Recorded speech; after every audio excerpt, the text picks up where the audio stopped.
کتنی بڑی قربانی جوانی میں. تو دیکھو اس نے دنیا کے مقابلے جیتے, ماں کی خدمت کا جو مقابلہ ہے نا یہ بھی اس نے جیت لیا. ہمارے کچھ ساتھیوں نے بتایا, پھر میں نے ویڈیوز بھی دیکھی کہ رشیا میں کوئی بہت بڑا ریسلر ہے خبیب نامی, اور جب بھی آپ کو پتہ ہے رشیا میں تو سارے ایتھیسٹ ہوتے ہیں عام طور پر, اللہ کے وجود ہی کے منکر ہیں, اور رشیا میں اسلام کا گلا اس قدر سختی کے ساتھ گھونٹا گیا ہے. میں تو سمرقند, بخارا ان علاقوں میں ہو کر آیا ہوں, خود دیکھا ہے, وہاں کے مقامی لوگوں سے ملاقاتیں ہوئیں کہ کس طرح سے اسلام کو یہاں کچلا گیا ہے. یعنی ایسا ہوتا تھا جب رشیا کا انقلاب آیا ہے نا روس میں, اور کمیونزم وہاں پہ پھیلایا گیا ہے, مذہب کا جڑ سے خاتمہ کیا گیا, تو یہ جو آج دنیا میں بڑے بڑے انسانی حقوق کے علمبردار بنے پھرتے ہیں ان میں رشیا بھی ہے. تو انہوں نے بے پناہ ظلم کیا ہے وہاں کے مقامی لوگوں نے بتایا کہ ہمارے باپ دادا پہ کیا گزری ہے. یعنی کسی کی زبان سے اللہ کا لفظ نکل گیا, ماشاء اللہ کا لفظ نکل گیا, کسی کے گھر سے قرآن نکل گیا تو اسے قتل کر دیا جاتا تھا, اس کے پاس دوسرا کوئی آپشن نہیں تھا. تو لوگوں نے ایسے وہاں قرآن کو زندہ رکھا اور ایمان کو زندہ رکھا کہ گھروں میں تہخانے بنا کے لیبل لگاتے تھے شراب خانوں کا اور تصویریں ایسی لگا دی جس سے جب رشیا کے فوجی آئیں تو وہ یہ سمجھیں کہ یہ لبرل لوگ ہیں, اور اندر تہخانوں کے اندر چھپ چھپ کے قرآن مجید کی تعلیم, تاکہ ہمارے بچوں میں اسلام ٹرانسفر ہو. ایمان کتنی بڑی نعمت ہے دیکھو یار, جن کو قدر تھی انہوں نے اپنا ایمان بچا کے دکھایا. اور آج ہمارے ہاں والدین کو فکر ہی نہیں ہوتی کہ بچہ ایتھیزم کی طرف جا رہا ہے, ایمان میں بس پڑھائے, کمائے اور بڑا آدمی بنے دنیا میں.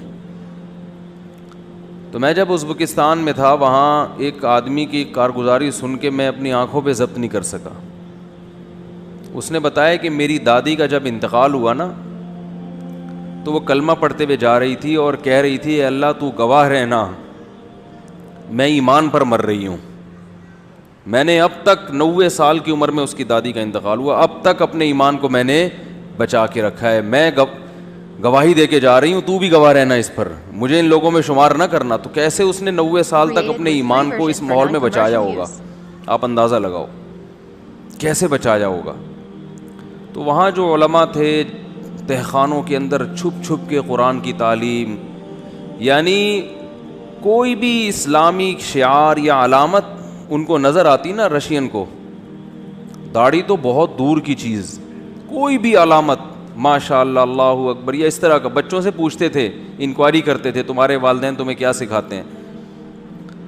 تو جن والدین نے اپنے بچوں میں ایمان کو منتقل کیا, مذہب پہ قائم رکھا, وہ اپنے بچوں کو سکھاتے تھے کہ باہر یہ کہنا ہے, گھر میں اس طرح رہنا ہے. تہخانوں کے اندر قرآن کو پڑھایا گیا. تو ایسے ان لوگوں نے اپنے ایمان کی حفاظت کی ہے.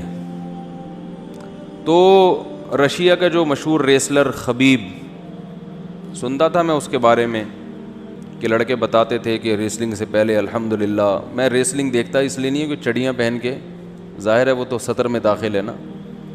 اب جتنی اللہ نے اس بیچارے کو سمجھ, مجھے نہیں پتہ یہ چڈی پہن کے لڑتا تھا یا پورے پراپر ڈریس ہوتا تھا, واللہ عالم. لیکن ایک بات بڑی خاندانی کہ اس کنٹری میں اللہ کا نام لینا, کلمہ شہادت پڑھنا, الحمدللہ کہنا, یہ جو اسلام کے شعار ہیں. اور UFC میں یعنی الٹیمیٹ فائٹنگ چیمپئن شپ نا, الٹیمیٹ فائٹنگ, یہ بہت بڑے ماہر آدمی, ان کا خبیب بھائی سے بڑے پرانے تعلقات ہیں. ان کو دیکھ لیں آپ, خبیب بھائی سے نا ان کی بہت پرانی الیکس سلام دعا ہے. الٹیمیٹ فائٹنگ چیمپئن شپ, تو اس میں 29 مقابلے جیتنا, 29, یہ میرا خیال ہے ورلڈ ریکارڈ ہے جو ہم نے سنا ہے کہ دنیا میں اب تک کوئی ایسا چیمپئن گزرا نہیں ہے, اتنا بڑا چیمپئن کہ 29 مقابلے لگاتار جیتے ہوں, اور پھر اپنی ماں کے کہنے پہ چھوڑ دیا. دیکھو جب آپ بھی ترقی کی عروج پر ہوتا ہے پھر دنیا چھوڑ دیتا ہے, کھیل نہیں چھوڑتا. کھیل تو جب چھوڑا جاتا ہے جب آپ کو پتا ہوتا ہے کہ اب میرا زوال شروع ہے.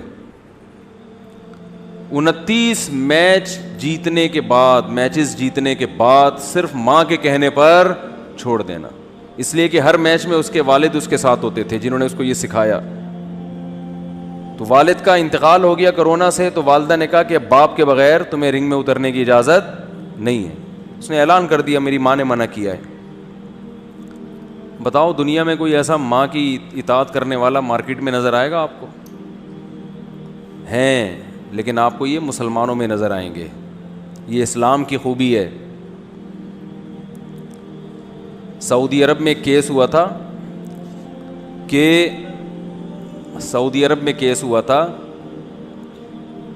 کہ 2 بیٹوں نے ایک دوسرے کے خلاف کیس کیا. کیس تھا ماں کے خلاف, کیس یعنی ایک دوسرے کے خلاف کیس کیا ماں کے بارے میں. یہاں عام طور پر کیسز کیا ہوتے ہیں؟ ماں کی وراثت مجھے ملے گی, وہ کہہ رہا ہے مجھے ملے گی. یہ ہوتا ہے نا, ماں کا خرچہ یہ اٹھائے گا, وہ کہہ رہا ہے نہیں اس کے ذمے. وہاں کیس یہ تھا کہ وہ ایک کہہ رہا تھا ماں میرے ساتھ رہے گی, دوسرا کہتا تھا ماں میرے ساتھ رہے گی. دونوں بھائیوں میں خونی لڑائی ہو رہی تھی. کہہ رہا تیرے باپ میں دم ہے تو اس کو لے جا کے دکھا یہاں سے.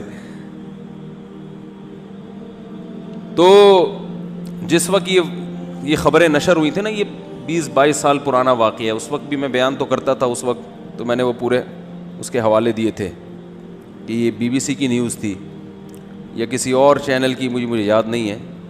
ہمیں آم کھانے سے مطلب ہوتا ہے, پیڑ گننے سے نہیں. تو بڑی مشہور ہوئی تھی یہ خبر کہ 2 بیٹوں کا عدالت میں کیس ہوا ہے کہ ماں میرے پاس رہے گی, دوسرا کہتا تھا ماں میرے پاس. تو پھر عدالت نے 6 مہینے میں ماں کو ڈیوائیڈ کیا, 6 مہینے تمہارے پاس, 6 مہینے تمہارے پاس. تو دیکھو مسلمانوں کا نا اسلام کا بڑا خراب امیج دنیا کو دکھایا جاتا ہے. یہ عورتوں پہ تیزاب پھینکتے ہیں. کوئی ایک آدھ واقعہ کہیں کسی گاؤں دیہات میں ہو گیا ہوگا تو ویمن رائٹس کی جو تنظیمیں ہیں وہ پیش کرتی ہیں یہاں عورتوں کے حقوق پامال کیے جاتے ہیں. عورت میں سب سے پہلے ماں ہے یا نہیں ہے؟ عورت میں سب سے پہلے کس کا حق ہے؟ جس نے تمہیں جنا ہے. اس کے حقوق کی کبھی بات کرتے ہوئے دیکھا آپ نے ان لوگوں کو؟ بولو نا بھائی, سال میں ایک دفعہ وہ مدر ڈے, بس اس کے حقوق کی بات ہی نہیں ہے. کوئی لا ہی نہیں ہے اس بارے میں, قانون ہی نہیں ہے. کیونکہ لوگ نہیں پالتے ماؤں کو, تو گورنمنٹ نے, حکومتوں نے اولڈ ہوم بنائے ہوئے ہیں کہ یہاں لے آؤ, سڑک پہ مت پھینکو. یار تم اسے تہذیب کہتے ہو, اسے حقوق کہتے ہو؟ تو اللہ کی قسم اسلام کے علاوہ دنیا کے میں کسی کے پاس وہ حقوق نہیں ہے جو کس کے پاس ہیں؟ اسلام کے پاس ہیں. تو کتنی بڑی بات ہے یار اپنی ماں کے کہنے پر کہ بھائی باپ کے بغیر رنگ میں نہیں جانا ہے, تم نے چھوڑ دی, اماں خوش ہو جائیں. تو میں ساتھیوں سے کہہ رہا تھا دیکھو اس نے دنیا کے مقابلے جیتے, ماں کی خدمت کا جو مقابلہ ہے نا یہ بھی اس نے جیت لیا. اور وہ جو اس ریسلنگ اس نے 29 دفعہ جیتی ہے اس پہ آخرت میں پتہ نہیں اجر ملے نہ ملے, لیکن یہ جو ریسلنگ اس نے جیتی ہے نا, ماں کی خدمت کا مقابلہ, دنیا میں جب اللہ اجر کے لیے بلائے گا نا کہ کون کون ہے جس نے اپنی ماں کا خیال رکھا ہے, تو اس میں بھی تو ایک مقابلہ ہوگا نا. کوئی آئے گا میں نے یہ کیا, کوئی کہے گا میں نے اماں کو حج کرایا. تو یہ مقابلہ بھی خبیب اس میں بھی آگے نکل جائے گا. اے اللہ میں نے اپنی ماں کے کہنے پر اپنے عروج کے زمانے میں ریسلنگ کو چھوڑ دیا. تو جیسے ہی مجھے وہ بتایا نا کہ ساتھیوں نے کہ اس نے ریسلنگ, تو مجھے وہ رسول اللہ صلی اللہ علیہ وسلم کا واقعہ یاد آ گیا. بعض چیزیں ایسی ہوتی ہیں کبھی بیان میں ذہن میں نہیں آتی, لیکن جب کوئی واقعہ آتا ہے تو ایک دم. آپ صلی اللہ علیہ وسلم نے بھی مقابلہ کیا ہے, پہلوانی کی ہے, ریسلنگ کی ہے. حضرت رکانہ رضی اللہ تعالیٰ عنہ یہ زمانے جاہلیت میں بہت بڑے پہلوان تھے, مکہ کے سب سے بڑے پہلوان مشہور تھے, اور ان کا ریکارڈ تھا ان کو کبھی کسی نے ہرایا نہیں تھا. تو ایک مرتبہ کہیں ان کی ملاقات ہو گئی رسول اللہ صلی اللہ علیہ وسلم سے. ابو داؤد اور ترمذی کی روایت ہے. تو انہوں نے نبی صلی اللہ علیہ وسلم سے مقابلہ کیا اور چیلنج کیا آپ مجھے ہرا کے دکھائیں. آپ صلی اللہ علیہ وسلم نے ان کو پچھاڑ دیا, لڑائی ہوئی ہے اور ان کو پچھاڑ دیا.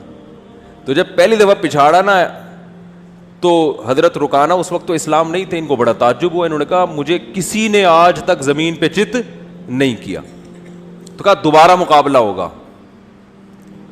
یعنی یہ والا کیا ہو گیا, کینسل, یہ تو شاید کوئی اتفاق ہو گیا ہو.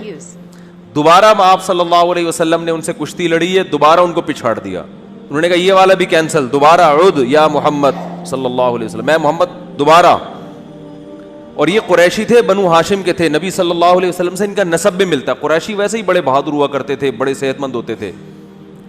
تو آپ صلی اللہ علیہ وسلم نے تیسری دفعہ بھی ان کو پچھاڑ دیا. پھر یہ فتح مکہ کے دن مسلمان ہوئے تھے, مسلمان بعد میں ہوئے. تو میں یہ سوچ رہا تھا, دیکھو آج اسلام کا کیا امیج دنیا کے سامنے ہے نا, جو بیچارہ بالکل ہی کوئی سوچ سکتا ہے کوئی مولوی کسی کو پچھاڑے یا پہلوانی کرے یا لڑے. خام میں لڑنا تو اچھا کام نہیں ہے. علماء کا تصور, دینداروں کا تصور کیا ہے, کہیں پھڈا ہو جائے تو پٹیں طبیعت سے, یہ بہت نیک آدمی ہے. یہی ہے کہ نہیں ہے؟ اخلاق اتنے اچھے ہوں کہ کوئی بھی کچھ بھی کر کے چلا جائے ان کے ساتھ, ان کو غصہ نہ آئے. ہمارے نبی صلی اللہ علیہ وسلم نے پہلوانی بھی کی ہے. تو کوئی مفتی اگر تیراکی کر لیتا ہے, یہ تو پہلوانی سے کم درجے کا کام ہے نا. پہلوانی میں تو پٹخا جاتا ہے بھائی ٹھیک ہے. تو اسلام کا جو تصور ہمارے دماغوں میں آیا ہے نا, وہ تصور ٹھیک بولو نہیں ہے. میرے جو اساتذہ ہیں نا, جن سے میں نے علم حاصل کیا, بہت نیک ہیں, تہجد گزار ہیں, والی بال کھیلتے ہیں پابندی کے ساتھ. جتنے میرے ٹیچرز ہیں مدرسے میں, بڑے بڑے عالم ہیں. میں نام نہیں بتاؤں گا, میں نہیں بتاؤں گا, ایک تو مجھے بار بار یہ آ رہا ہوتا ہے, وہ بڑا اچھا لگا. کب سے جیت بن جائے صداقت ہو تو ایسی ہو, مزاروں غار کے ساتھی رفاقت ہو.